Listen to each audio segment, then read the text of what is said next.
Hello guys, welcome back to our channel How To Tutorials. In this video, I'm going to show how you can fix achievement not showing on your Instagram application. So without further ado, let's get straight into the video. Firstly, you'll have to check whether or not your Instagram application is up to date. For that, open your Play Store.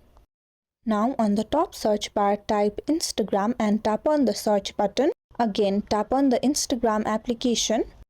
Here, since my Instagram is already up to date, it doesn't show the option to update, but if you have any update available, you'll see the update button instead of the open button. Now close Play Store and again open Instagram application on your device and make sure you're logged in.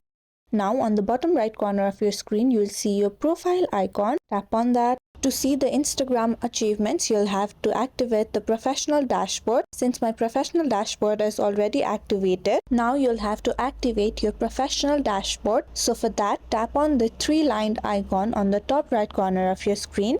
Tap on Settings and Privacy. Now under For Professionals, you will see Creator Rules and Controls. Tap on it.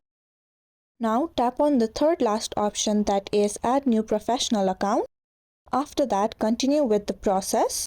After its completion, you'll be able to see the professional dashboard on your account. If you tap on it, you'll be able to see achievements option under your tool. Finally, you can view your achievements on your Instagram page. So if you found the video to be helpful, don't forget to like, share and subscribe to our channel.